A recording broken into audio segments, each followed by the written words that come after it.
السلام علیکم ورحمۃ اللہ وبرکاتہ۔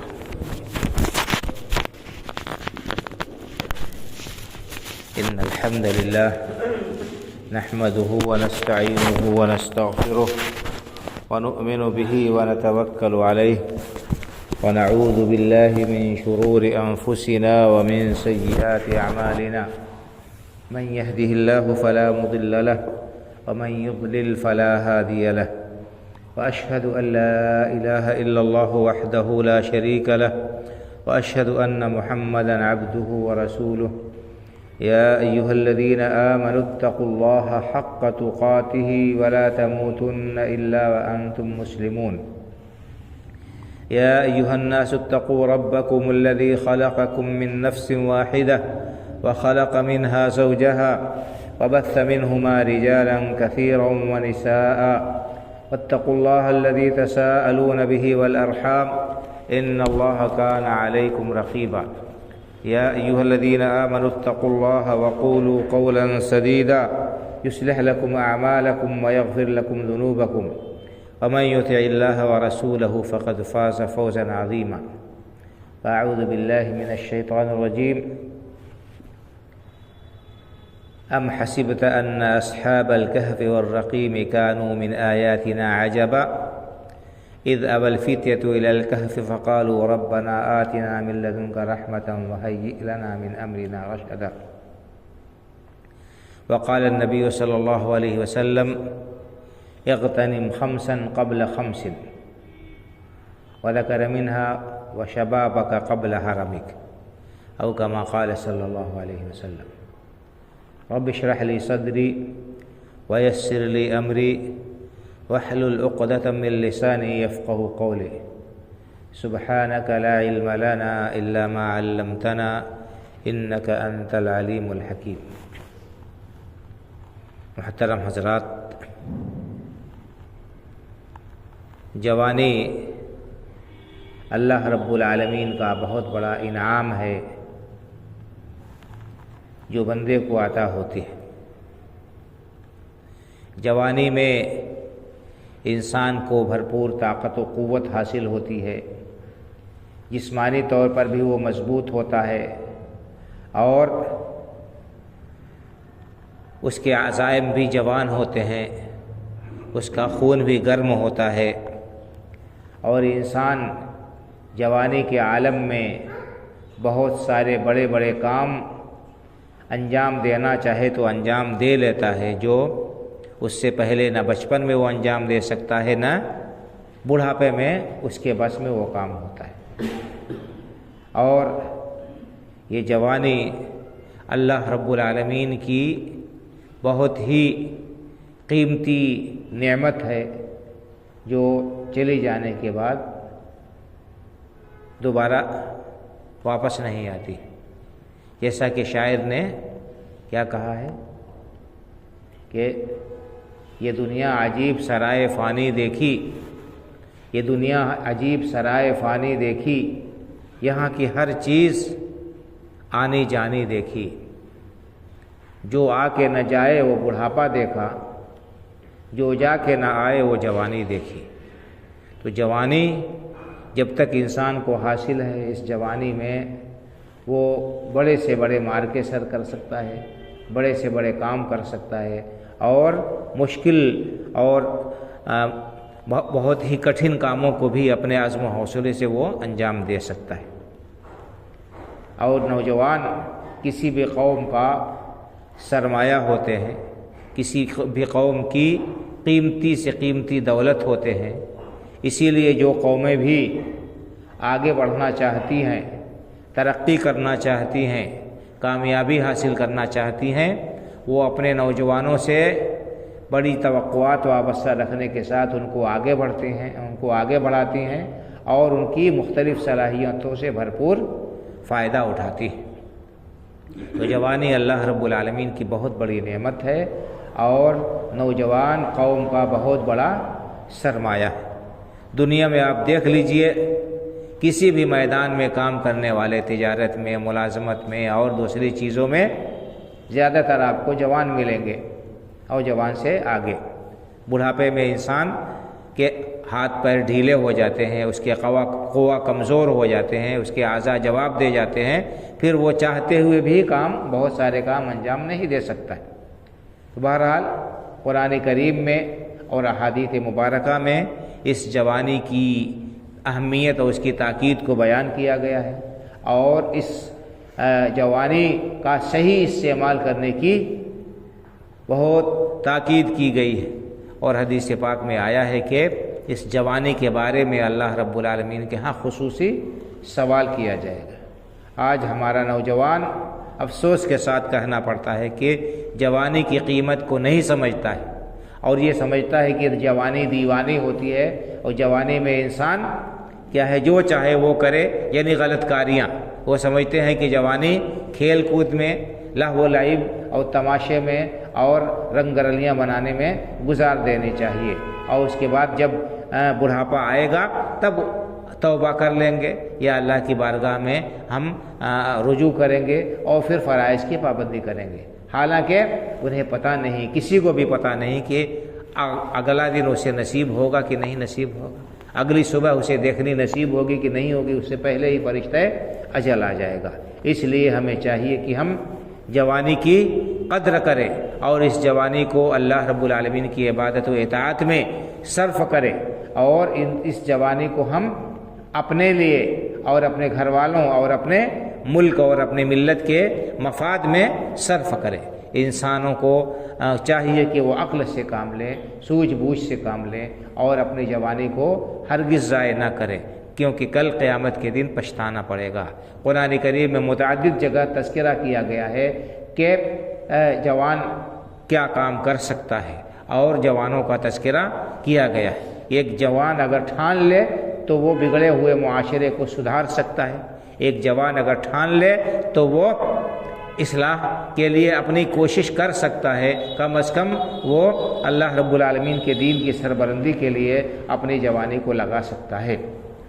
آپ قرآن کریم کا مطالعہ کریں، آپ کو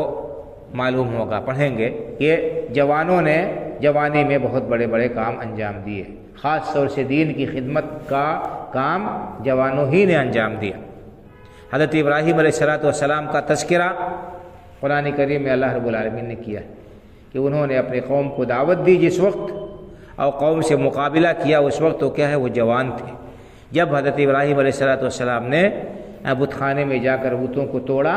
واپس آئی قوم اور انہوں نے دیکھا کہ معاملہ عجیب ہے، ہمارے بت ٹوٹے ہوئے ہیں، تو انہوں نے پوچھا کہ کس نے من فعل ھذا بآلہتنا، ہمارے معبودوں کے ساتھ کس نے ایسا کیا؟ تو انہوں نے آپس میں کیا کہا؟ قالوا سمعنا فتى يذكرهم يقال له ابراہیم، انہوں نے کہا کہ ایک نوجوان کو ہم سنتے رہے ہیں کہ یہی ہمارے معبودوں کا ذکر کرتا ہے اور ان کی برائی و مذمت بیان کرتا ہے، ہو نہ ہو اسی کا یہ کام ہے۔ تو ابراہیم علیہ السلام کی عمر اس وقت کیا تھی؟ جوانی کے عالم میں اللہ تعالیٰ نے ان کو فتح کے لفظ سے کہا، قوم کے لوگوں نے کہا کہ وہ جوان تھے۔ حضرت یوسف علیہ السلام کو دیکھیے کہ وہ مصر میں انہوں نے دعوت و تبلیغ کا جب کام کیا تو وہ بالکل جوان تھے، گھر سے نکلے تھے تو کم عمر تھے، اور اس کے بعد 7 سال مصر کے قید خانے میں رہے، پھر وہاں سے باہر نکلے اور بادشاہ کے دربار میں ان کو مقام و مرتبہ حاصل ہوا، تو بالکل عین جوانی کا وہ زمانہ تھا۔ انہوں نے کتنا بڑا معرکہ سر کیا اور کتنا بڑا کام کیا۔ حضرت موسیٰ علیہ السلام بھی جوان ہی تھے جب انہوں نے فرعون کو دعوت دی تھی۔ تو اس طرح سے تمام انبیاء کرام علیہ الصلوۃ والتسلیم کو آپ دیکھیں گے کہ انہوں نے اللہ کے دین کے نشر و اشاعت کا جو کام کیا وہ انجام دیا۔ اکثر و بیشتر کی عمر یعنی جوانی کے مرحلے میں وہ پائے جاتے تھے۔ خود اللہ کے رسول صلی اللہ علیہ وسلم کو دیکھیے، 40 سال کی عمر، بھرپور جوانی کی عمر، بلکہ اور پختہ عمر جو ہے اس میں آپ نے کیا۔ اس کے بعد آپ پر ایمان لانے والے جتنے جلیل القدر صحابہ کرام رضی اللہ تعالیٰ عنہ اجمعین تھے، اکثر و بیشتر آپ سے عمر میں چھوٹے تھے۔ آپ کے یادگار ابو بکر صدیق رضی اللہ تعالیٰ عنہ آپ سے عمر میں چھوٹے تھے، 3 سال چھوٹے تھے تقریباً. ان سے چھوٹے حضرت عمر فاروق رضی اللہ تعالیٰ عنہ تھے، حضرت عثمان غنی رضی اللہ تعالیٰ عنہ تھے، حضرت علی رضی اللہ تعالیٰ عنہ تو ابھی بچے ہی تھے اور بڑے ہوئے. تو اس طرح سے بڑے بڑے صحابہ کرام رضی اللہ عنہ مجمعین کے بارے میں آپ دیکھیں گے. حضرت مصعب بن عمیر رضی اللہ تعالیٰ عنہ جو اسلام کے پہلے سفیر تھے، مدینہ منورہ میں گئے، وہ بھی بالکل نوجوان تھے اور مکے کے انتہائی خوبصورت اور مالدار ترین نوجوان تھے. حضرت مصعب بن عمیر رضی اللہ تعالیٰ عنہ کے بارے میں آتا ہے کہ بہت ہی اعلیٰ خاندان کے، بڑے مالدار خاندان کے تھے اور ان کی والدہ بہت زیادہ ان کو چاہتی تھی، ماں کے بہت زیادہ چہیتے تھے اور سب سے قیمتی کپڑا ان کو پہناتی تھی اور انتہائی قیمتی خوشبو وہ لگاتے تھے کہ جس راستے سے گزر جاتے تھے وہ راستہ مہک جاتا تھا، لوگ جان جاتے تھے کہ مصعب ابن عمیر رضی اللہ تعالیٰ عنہ اس راستے سے گزرے. بالکل جوان تھے اور انہوں نے اللہ کے دین کی اتنی خدمت کی کہ یعنی مسلمان ہوئے جوانی کے عالم میں، اللہ کے رسول پر ایمان لائے، دین سیکھا. اللہ کے رسول صلی اللہ علیہ وسلم نے انہیں اپنا پہلا قاصد بنا کر مدینہ منورہ بھیجا اور اسلام کی انہوں نے نشر و اشاعت کی. مدینہ کے گھر گھر میں حضرت مصعب بن عمیر رضی اللہ تعالیٰ عنہ کی دعوت و تبلیغ سے اسلام پہنچا. اور اللہ کے رسول صلی اللہ علیہ وسلم جب ہجرت کر کے مدینہ منورہ پہنچے اس وقت تک تقریباً آدھا مدینہ مسلمان ہو چکا تھا حضرت مصعب بن عمیر رضی اللہ تعالیٰ عنہ کی دعوت و تبلیغ کے زیر اثر اللہ رب العالمین کے فضل و کرم سے. اور یہ حضرت مصعب بن عمیر رضی اللہ تعالیٰ عنہ جنگ احد میں شہید ہوئے، بالکل جوانی کے عالم میں شہید ہوئے. اور ایک وقت یہ تھا کہ مکے کا سب سے خوبصورت نوجوان اور سب سے قیمتی لباس پہننے والے، سب سے اچھی خوشبو پہننے والے، لیکن جب ان کی وفات ہوئی، ان کی شہادت ہوئی تو آپ نے پڑھا ہوگا، نہیں پڑھا ہوگا تو پڑھ لیجئے گا سیرت میں کہ صحابہ کرام رضی اللہ تعالیٰ عنہ نے کتنی قربانیاں دی. جب وہ شہید ہو گئے اور ان کو کفن دینے کی باری آئی تو ان کے پاس صرف ایک چادر تھی، صرف ایک چادر تھی، وہ بھی چادر چھوٹی تھی، پورا جسم ان کا نہیں ڈھکتا تھا. ان کا سر ڈھانکا جاتا تھا تو پیر کھل جاتا تھا، پیر ڈھانکا جاتا تھا تو سر کھل جاتا تھا. تو پھر اللہ کے رسول نے فرمایا کہ ان کے سر کو چادر سے ڈھانک دو کفن سے اور پیر پر گھاس ڈال دو. اس طرح سے ان کو دفن کیا گیا. تو بہرحال آپ پڑھیں گے کہ اسلام کی، اللہ کے دین کی نشر و اشاعت کی خدمت میں، نشر و اشاعت میں اور دین کی خدمت میں نوجوانوں کا بہت بڑا کردار رہا ہے، بہت بڑا ان کا کردار رہا ہے. تو بھائی اور بزرگوں، یہ نوجوانی یہ کھیل تماشے کے لیے نہیں ہے. یہ نوجوانی اللہ تعالیٰ نے کسی کو بخشی ہے تو یہ لہو و لعب کے لیے، لغویات کے لیے اور ادھر ادھر کے تماشے بازی کے لیے نہیں ہے، بلکہ یہ اللہ رب العالمین کی امانت ہے اور اللہ رب العالمین کے ہاں اس کے بارے میں سوال ہوگا، پوچھا جائے گا. جو شخص اللہ رب العالمین کی اس نعمت کی قدر کرے گا، اس جوانی کی، اور اس کو اللہ کی عبادت میں صرف کرے گا، اللہ تعالیٰ نے اس کے لیے کتنا بڑا ثواب رکھا ہے. اللہ کے رسول صلی اللہ علیہ وسلم نے ایک حدیث پاک میں یہ بشارت سنائی ہے. آپ نے فرمایا کہ سبعۃ یظلھم اللہ فی ظلہ یوم لا ظل الا ظلہ، کہ 7 طرح کے خوش نصیب لوگ ایسے ہیں جن کو قیامت کے دن اللہ رب العالمین کی طرف سے خصوصی سایہ نصیب ہوگا، جس دن اس کے عطا کیے ہوئے سائے کے علاوہ کوئی دوسرا سایہ نہیں ہوگا. آپ کو معلوم ہے حدیث پاک میں کہ اللہ کے رسول نے بیان فرمایا کہ قیامت کے دن سورج لوگوں کے بالکل سروں کے قریب آ جائے گا، 1 میل کے فاصلے پر ہو جائے گا سورج کے، جبکہ اس وقت کروڑ میل کے فاصلے پر ہے، کروڑوں میل کے فاصلے پر ہے سورج، لیکن اس کی گرمی ہم برداشت نہیں کر پاتے. اور جب مئی جون کی گرمی ہوتی ہے انسان بیتاب ہو جاتا ہے دھوپ سے اور شدت سے، تپش سے. کتنے لوگ لو لگنے کی وجہ سے ہلاک ہو جاتے ہیں، بیمار پڑ جاتے ہیں. تو یہ جب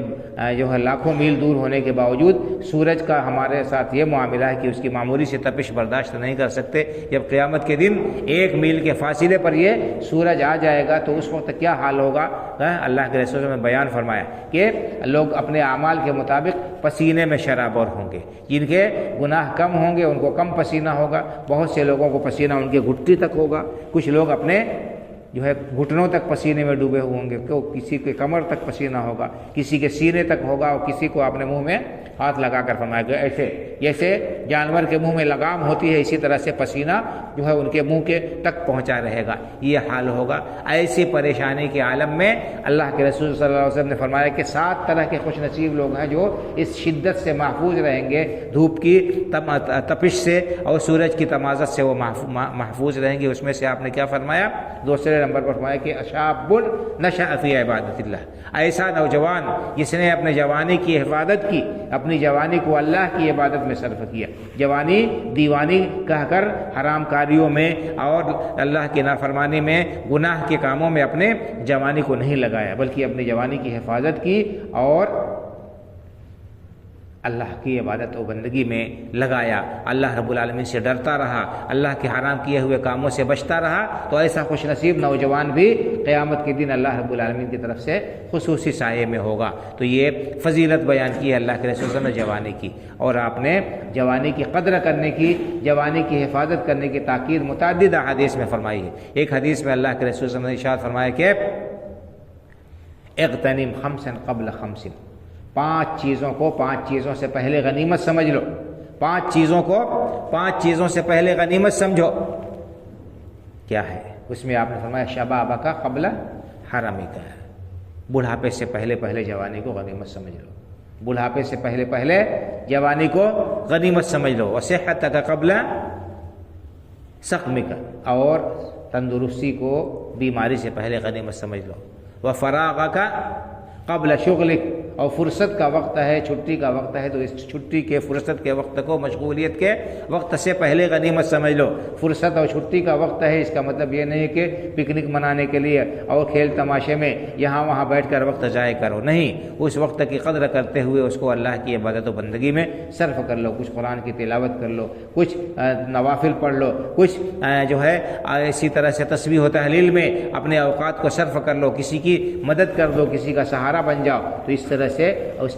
فرصت کے وقت کو ادھر ادھر بیٹھ کر ضائع نہ کرو، فرصت کے وقت کو غنیمت سمجھو۔ وہ حیاتک قبل موتک، اور اسی طرح سے اپنی زندگی کو موت سے پہلے غنیمت سمجھ لو۔ تو اللہ کے رسول نے جوانی کو بھی خاص طور سے فرمایا، زندگی میں ظاہر سی بات ہے کہ جوانی بھی داخل ہے، لیکن جوانی کی اہمیت کو خصوصی طور پر آپ نے بیان فرمایا کہ جوانی کو بڑھاپے سے پہلے غنیمت سمجھ لو۔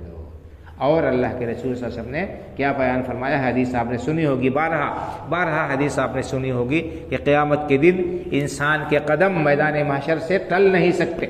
کوئی شخص میدان محشر سے ہٹ نہیں سکتا، جا نہیں سکتا کہیں، یہاں تک کہ اس سے 5 سوال اللہ رب العالمین کر لے۔ 5 سوالوں کا جواب جب تک نہیں دے دے گا، حساب نہیں ہو جائے گا، اس وقت تک اسے چھٹکارا نہیں مل سکتا ہے۔ ان میں سے کیا ہے؟ ایک تو عن عمرہ فیما افنا، عمر کہاں صرف کیا، اور خاص طور سے سوال ہوگا وعن شبابہ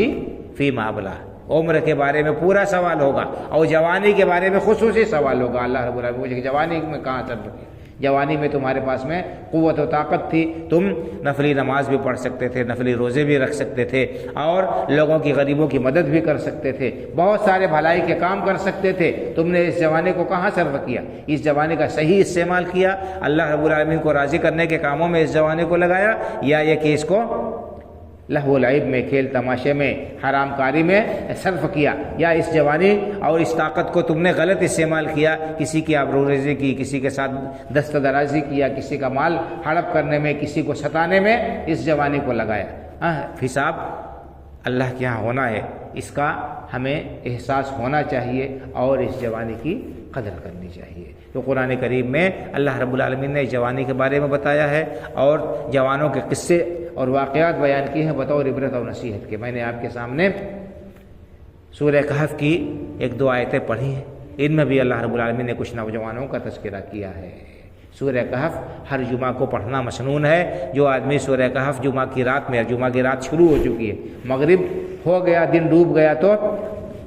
نئی تاریخ عربی شروع ہو جاتی ہے۔ ہم لوگ جمعہ کی رات میں ہیں، جمعہ کی رات میں کثرت سے اللہ کے رسول پر درود پڑھنا چاہیے، اور اسی طرح سے جمعہ کی رات میں یا دن میں کل مغرب سے پہلے تک سورہ کہف کی تلاوت ضرور کر لینا چاہیے۔ ایسا کرنے والے کے بارے میں بڑی بشارت آئی ہے کہ اس کے لیے جو ہے زمین سے آسمان تک جو ہے نور ہو جائے گا قیامت کے دن۔ تو سورہ کہف کی تلاوت کرنا چاہیے 15ویں پارے میں اور 16ویں پارے میں کے شروع میں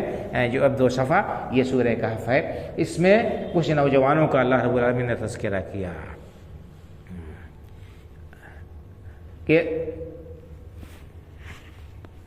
اللہ رب العالمین نے بیان کیا کہ کچھ نوجوان تھے۔ یہ کب تھے؟ مفسرین نے لکھا کہ حضرت عیسیٰ علیہ السلام سے کچھ آگے پیچھے یہ لوگ تھے۔ پورا علاقہ شرک و کفر میں مبتلا تھا، بادشاہ بھی مشرک تھا اور قوم بھی مشرک تھی، لیکن کچھ نوجوانوں کو اللہ رب العالمین نے ہدایت سے نوازا تھا اور ان کے دل میں اللہ رب العالمین نے ایمان کی روشنی کر دی تھی، ان کا دل ایمان کے نور سے منور تھا، تو انہوں نے اپنے قوم سے الگ ہٹ کر ایک غار میں پناہ لے لی۔ اپنے ایمان کی حفاظت کے لیے نوجوانوں نے کیا کیا؟ اپنے قوم سے کنارہ کشی اختیار کر لیا اور ایک پہاڑ کی غار میں جا کر وہ لوگ چھپ گئے، اور وہاں پر اللہ تعالیٰ نے اپنی قدرت سے ان کے اوپر نیند مسلط کر دی۔ اور قرآن کریم کا بیان ہے کہ وَلَبِثُوا فِي كَهْفِهِمْ 300 سِنِينَ وَازْدَادُوا 9۔ اللہ رب العالمین کی قدرت سے اس غار میں وہ لوگ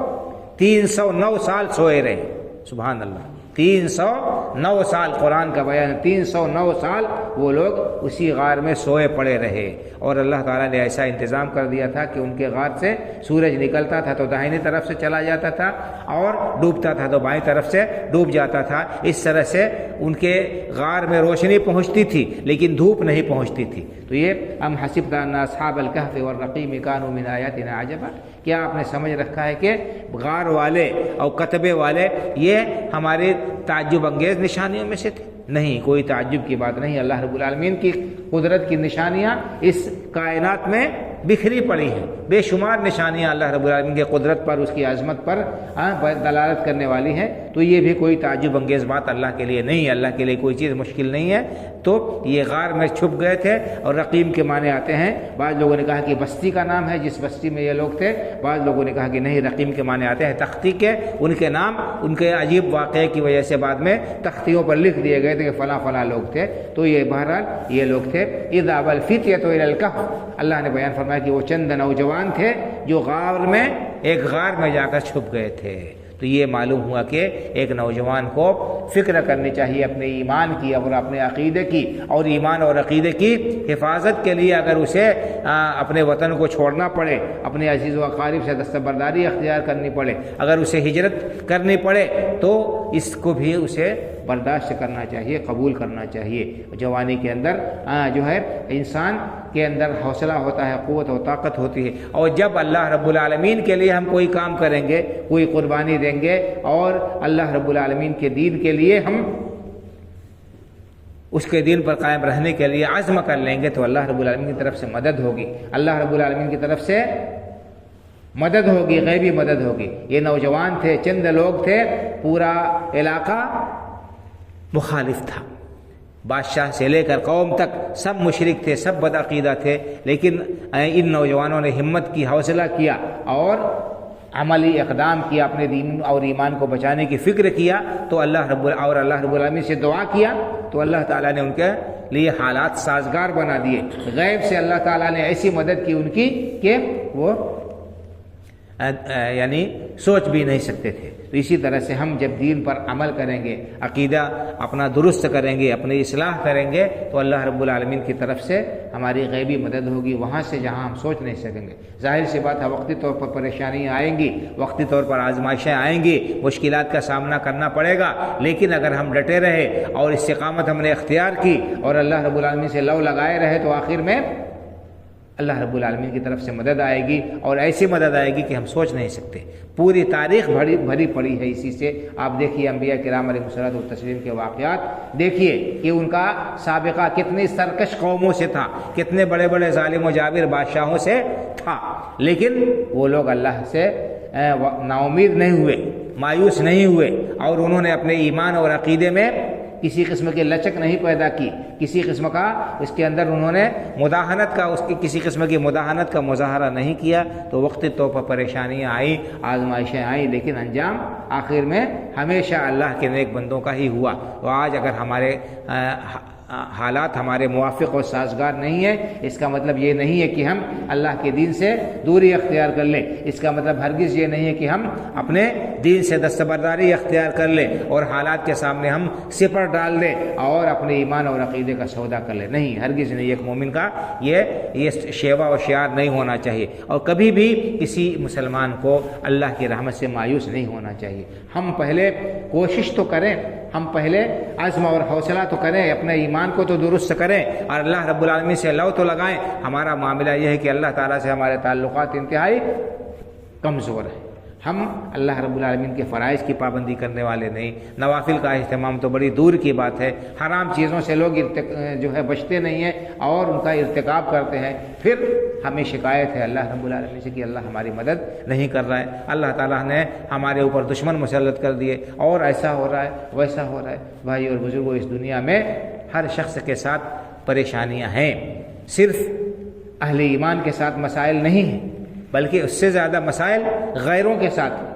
آپ دیکھیے معاشرے میں جا کر یا اس سوسائٹی میں جا کر دیکھیے کہ وہاں کے حالات کیسے ہیں، کیا سارے کے سارے لوگ خوشحال ہیں، کیا سارے کے سارے لوگ مطمئن ہیں، کیا سارے کے سارے لوگوں کو ہر طرح کی سہولتیں میسر ہیں؟ سب سے بڑی چیز دل کا یقین ہے، دل کا اطمینان اور سکون ہے۔ سب سے بڑی دولت سکون کی دولت ہے، ایمان اور امن و امان کی دولت ہے۔ ان کے ہاں سکون نام کی چیز نہیں۔ آپ پائیں گے بڑے بڑے مالدار لوگ ان کے وہ بے چینی کا شکار ہیں، اور بہت سے لوگ ایسے ہیں جن کو نیند نہیں آتی ہے بغیر نیند کی گولی کھائے ہوئے۔ اسی طرح سے آپ دیکھیں گے کہ غیروں کے ہاں حرام موت کی شرح بہت زیادہ پائی جاتی ہے۔ انسان تھوڑا سا پریشان ہوتا ہے، حالات اس کے دیگرگوں ہوتے ہیں، مسائل سے دو چار ہوتا ہے، خودکشی کر لیتا ہے۔ بڑے بڑے مالدار لوگ آپ لاکھ پتی کروڑ پتی لوگوں کو پائیں گے، ارب پتی لوگوں کو پائیں گے، دنیا کے مشہور لوگوں کو، کہ وہ حالات سے مایوس ہو کر بددل ہو کر خودکشی کر لیتے ہیں، حرام موت مرتے ہیں۔ لیکن مسلمانوں کے ہاں یہ شرح بہت ہی کم پائی جاتی ہے۔ وہی لوگ اکا دکا کبھی سننے میں آتا ہے حرام موت مرتے ہیں، خودکشی کرتے ہیں، جو صرف نام کے مسلمان ہیں، جن کے ہاں ایمان کیا ہے اس کا کوئی پتہ نہیں، جو اللہ رب العالمین کو نہیں جانتے، جو آخرت پر یقین نہیں رکھتے، جو صرف اور صرف غیروں کے ماحول میں رہتے ہوئے انہی سے متاثر ہیں، ان کے ہاں یہ ساری برائیاں یا خرابیاں پائی جاتی ہیں۔ تو بہرحال یہ نوجوانی اور یہ جوانی اللہ رب العالمین کی بہت بڑی نعمت ہے۔ جن کو میسر ہے انہیں چاہیے کہ وہ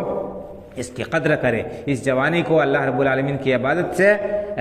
مزین کرے، منور کرے، اور اللہ رب العالمین کے ہاں اپنے مقام و مرتبے کو بلند کرے۔ اور جو لوگ اس مرحلے سے گزر چکے ہیں اور جوانی کا مرحلہ ان کا پار ہو چکا ہے، بڑھاپے کی دہلیز میں قدم رکھ چکے ہیں، وہ بھی مایوس نہ ہوں۔ ان کے لیے بھی اللہ رب العالمین نے انعامات اور اکرامات رکھے ہیں۔ اگر وہ اپنے آپ کو سدھار لیں تو بوڑھے لوگوں کے لیے بھی بڑے فضائل اور مناقب آئے ہیں، اور ان کے سلسلے میں بھی گفتگو کی جا سکتی ہے، لیکن ایک مجلس میں زیادہ گفتگو کر کے یا کئی موضوع کو چھیڑ کر ذہن مشتت نہیں کرنا چاہتا۔ آج کی اس مختصر سی گفتگو میں سے نوجوان میرے مخاطب تھے، خاص طور سے اس وجہ سے کہ ہم دیکھ رہے ہیں کہ عام طور پر ہمارا نوجوان طبقہ دین سے بہت دور ہے اور دنیا کی رنگینیوں میں، لہو و لعب میں، کھیل تماشے میں لگا ہوا ہے، اپنی جوانی کی قیمت کو نہیں پہچانتا، اپنے وقت کی قیمت کو نہیں پہچانتا، اور یہاں وہاں بیٹھ کر کھیل تماشوں میں، طفل تسلیوں میں اپنے اوقات کو ضائع کر دیتا ہے، رت جگہ کر کے، اللہ کی نافرمانی کے کام کر کے۔ تو اس جوانی کی قدر کریں، اولا تو یہ کہ اپنے ایمان اور عقیدے کی اصلاح کریں، اور قرآن سے اپنا تعلق استوار اور مضبوط کریں، دین سیکھیں، اہل علم سے اپنے تعلقات کو مضبوط کریں، ان سے مسائل سیکھیں، اور اسی طرح سے خود اپنے لیے مفید بنے۔ بغیر محنت کے، بغیر کوشش کے کوئی چیز حاصل ہونے والی نہیں ہے۔ تو اللہ کی رحمت سے مایوس نہ ہو۔ اللہ کے رسول صلی اللہ علیہ وسلم کا ارشاد فرمایا ہے کہ المؤمن القوی خیر واحب الی اللہ من المؤمن الضعیف وفی کل خیر۔ آپ نے فرمایا کہ طاقتور مومن اللہ کے ہاں کمزور مومن سے زیادہ بہتر، طاقتور مومن اللہ کے ہاں کمزور مومن سے بہتر ہے، وفی کل خیر، اور ہر مومن میں بھلائی پائی جاتی ہے، ہر مومن میں بھلائی پائی جاتی ہے۔ اس کے بعد اللہ کے رسول صلی اللہ علیہ وسلم نے کیا بیان فرمایا، ایک میں سے یہ معلوم ہوا کہ انسان کو اپنے اندر قوی قوت پیدا کرنی چاہیے، طاقت پیدا کرنی چاہیے۔ ایک مومن کو طاقتور اور قوی ہونا چاہیے، اس کا ایمان بھی مضبوط ہو، وہ جسمانی طور پر بھی مضبوط ہو۔ تو قوت اپنے اندر پیدا کرنی چاہیے۔ اسی طرح اللہ کے رسول نے ایک بہترین تلقین کی ہے ہمارے نوجوانوں کے لیے، کیا ہے؟ اس میں درس ہے۔ آپ نے فرمایا کہ احرص علی ما ینفعک ولا تعجز، احرص علی ما ینفعک ولا تعجز، اپنے بھلائی کے کام کے سلسلے میں حرص کرو اور عاجز نہ ہو جاؤ۔ کوئی کام ہی نہیں، کوئی کام ہی نہیں کہہ کے بیٹھے ہوئے ہیں۔ بہت سارے کام ہیں، انسان کو کام کو چھوٹا اور معمولی نہیں سمجھنا چاہیے۔ حلال اور جائز کام انسان کرے، محنت کرے، کوشش کرے، بھاگ دوڑ کرے۔ یہ نہیں کہ ایک ہی دن میں چاہے کہ ہم لکھپتی بن جائیں اور فلاں آدمی کے پاس اتنا پیسہ ہے ہمارے پاس میں بھی ہو جائے، نہیں، کوشش کیجئے، محنت کیجئے، تھوڑا تھوڑا لگے رہیے، برابر مسلسل کرتے رہنا چاہیے۔ آپ نے فرمایا کہ احرص علی ما ینفعک ولا تعجز، جو تمہارے لیے نفع بخش کام ہے اپنے نفع کے کاموں میں کہ حرص کرو، دل سے اس کی خواہش رکھتے ہوئے اس کو شوق اور رغبت اور جذبے سے اس کام کو انجام دو، عاجز نہ بنو۔ ولا تعجز، عاجزی اختیار نہ کرو۔ آج کہتے کوئی کام ہی نہیں، نوجوان ہمارا یہ سوچتا ہے کہ بس سرکاری نوکری مل جائے اور اس کے بعد کیا ہے جا کر آفس میں یا یہاں وہاں ٹائم پاس کر کے مہینے تنخواہ آتی رہے۔ نوکری بندھی ہوئی ہے، نوکری میں ترقی کے امکانات کم ہیں، جتنی نوکری آپ کی ہے جتنی تنخواہ اتنی ہی ملے گی۔ لیکن اگر انسان تجارت کرتا ہے تو اس تجارت میں آپ کے لیے زمین سے لے کر آسمان تک مشاہدہ ہے، آپ جتنا چاہیں، آپ کے اندر عزم و حوصلہ ہے، ایمانداری سے، محنت اور لگن سے کام کرے، اللہ تعالیٰ برکت دے گا، اللہ تعالیٰ برکت دے گا۔ اللہ کے رسول صلی اللہ علیہ وسلم نے تجارت کی ہے اور قوم قریش کا پیشہ تجارت تھا، تو یہ کوئی معیوب بات نہیں ہے، چھوٹی یا بڑی انسان کو جو ہے تجارت جائز طریقے سے اسلامی جو اصول و آداب ہے اس کے مطابق تجارت کرتے رہنا چاہیے۔ تو ہمارے نوجوانوں کے لیے اس حدیث میں بڑی نصیحت ہے۔ آپ نے فرمایا کہ احرص علی ما ینفعک ولا تعجز، اپنے نفع کے کاموں کے سلسلے میں جذبہ رکھتے ہوئے، خواہش رکھتے ہوئے دل سے اس کام کو انجام دو، عاجز نہ بنو۔ اس کے بعد محنت و کوشش کے بعد بھی اگر خاطر خواہ کامیابی نہیں مل رہی ہے تو پھر بددل نہ ہو جاؤ، پھر شیطان تمہیں مایوس نہ کر دے، دلوں میں وسوسہ اور خیال برا نہ آئے اور کوئی غلط اقدام نہ کرو، بلکہ آپ نے کیا فرمایا کہ محنت و کوشش کے بعد بھی نتیجہ اللہ کے حوالے کر دو، محنت کوشش کے بعد نتیجہ اللہ کے حوالے کر دو۔ یہ نہ کہو کہ لو انی فعلت، ولا تقل لو انی فعلت کذا کان کذا وکذا، یہ نہ کہو کہ اگر میں یہ کرتا تو ایسا ہو جاتا، غلطی ہو گئی، ایسے کر دیا، ایسے نہیں کرنا چاہیے تھا، ایسا کرتا تو ایسا ہو جاتا۔ آپ نے فرمایا کہ ایسے نہ کہو، جائز طریقہ اختیار کرو، اپنے بس پر محنت کرو، کوشش کرو، اس کے بعد انجام اللہ کے حوالے کر دو۔ یہ نہ کہو کہ ہم نے جو ہے اگر ایسا کیا ہوتا تو ایسا ہوتا، فإن لو تفتح عمل الشیطان، کیونکہ لو اگر ایسا ہوتا تو ایسا ہو جاتا، یہ شیطان کا راستہ کھول دیتا ہے۔ پھر شیطان انسان کے دل میں وسوسے ڈالتا ہے، اس کو مایوس کر دیتا ہے یا اس کو غلط راہوں پر لگا دیتا ہے۔ ملازمت نہیں مل رہی ہے تو ڈکیتی کرو،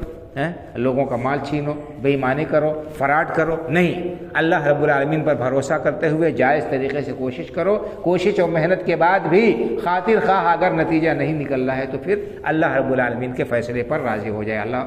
راضی ہو جاؤ، یہ اللہ رب العالمین نے جو فیصلہ کیا ہے اتنا ہی ہمیں ملے گا۔ اور بھی اس طرح کی بہت ساری احادیث مبارکہ ہیں جو ہمارے نوجوانوں کے لیے رہنما ہیں، ان سے ہمیں استفادہ کرنا چاہیے۔ ہماری سب سے بڑی مصیبت یہ ہے کہ ہم قرآن اور حدیث سے استفادہ نہیں کرتے۔ قرآن میں اللہ تعالیٰ نے ہمیں کیا احکام دیے ہیں، کیا ہدایات دیے ہیں، اللہ کے رسول صلی اللہ علیہ وسلم نے ہمیں کیا بہترین رہنمائی ہماری فرمائی ہے اور زندگی گزارنے کے خوشگوار زندگی کے کیا آداب بتائے ہیں، ان سب سے ہم ناواقف اور بے خبر ہیں۔ اس کی وجہ سے ہماری زندگیوں میں بے چینی ہے، پریشانیاں ہیں اور ہم جو ہے بددلی کا شکار ہو جاتے ہیں، مایوسی کا شکار ہو جاتے ہیں۔ پھر شیطان کو موقع مل جاتا ہے ہمیں بہکانے کا، ہمیں غلط راستے پر ڈالنے کا۔ تو انسان کو چاہیے کہ وہ اللہ رب العالمین سے اپنے تعلق کو استوار کرے اور اللہ رب العالمین سے مدد طلب کرے، دعا کرے اور جائز کوشش کرتا رہے اور اپنے اوقات کو ضائع نہ کرے۔ اللہ رب العالمین کے سامنے کھڑے ہونے کو یاد رکھے، اللہ رب العالمین کے سامنے حاضری کا تصور جب